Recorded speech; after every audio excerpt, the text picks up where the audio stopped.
ایک بھیڑیا شکار کی تلاش میں ادھر ادھر گھومتے گھومتے ایک غار کے پاس پہنچا جہاں سے تازہ گوشت کی مہک آ رہی تھی۔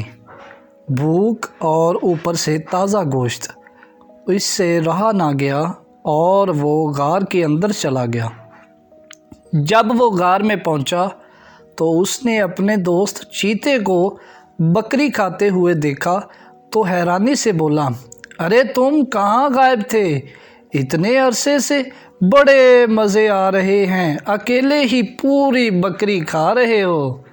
چیتا بولا، ہاں بھائی، شکار کے لیے محنت کی اور اب اس محنت کا پھل کھا رہا ہوں۔ تم سناؤ، خیریت تو ہے؟ بڑے کمزور دکھائی دے رہے ہو، حالانکہ پہلے تو اچھے بھلے صحت مند تھے۔ بھیڑیے نے کہا، کیا بتاؤں، تم تو آسانی سے شکار کر کے کھا لیتے ہو، مگر مجھے کافی پریشانی ہوتی ہے۔ قریب کے گاؤں سے روزانہ جنگل میں بکریوں کا ایک ریوڑ گھاس چرنے آتا تو ہے، مگر ریوڑ کے ساتھ بہت سے موٹے تازے کتے ہوتے ہیں، اس لیے میں ان کا شکار نہیں کر پاتا۔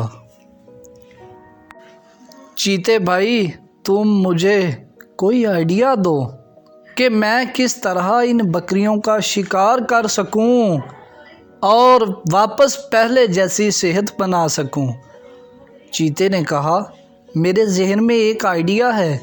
میں نے جو بکری کھائی ہے اس کی کھال تم لے لو اور کل صبح اسے پہن کر بیٹھ جانا، پھر جیسے ہی ریوڑ آئے تم بکری کا بھیس بدل کر اس میں چپکے سے شامل ہو جانا، اور آگے کیا کرنا ہے یہ تو تم خود جانتے ہو۔ سمجھ گیا چیتا بھائی، کیا آئیڈیا دیا ہے؟ واہ! چیتے کا شکریہ ادا کرتے ہوئے بھیڑیے نے وہاں سے کھال اٹھائی اور رخصت ہو گیا۔ روزانہ کی طرح جب اگلے دن بکریوں کا ریوڑ آیا تو بھیڑیا وہ کھال پہن کر چپکے سے بکریوں کے ریوڑ میں شامل ہو گیا اور ایک بکری کو اپنی خوراک بنا لیا۔ اس کے بعد وہ روزانہ ایسا ہی کرنے لگا۔ بھیڑیا بڑا خوش تھا کیونکہ وہ بغیر محنت کے روزانہ ایک بکری کو اپنی خوراک بنا رہا تھا۔ کچھ دن گزرے تو مالک کو بکریوں کے کم ہونے پر تشویش ہوئی، مگر اسے سمجھ نہیں آ رہا تھا کہ سیکیورٹی ہونے کے باوجود بکریاں کیسے کم ہو رہی ہیں۔ مالک نے سیکیورٹی کی ذمہ داری چالاک لومڑی کو سونپ دی۔ چالاک لومڑی چپ چاپ رات کو بکریوں کے باڑے میں گئی۔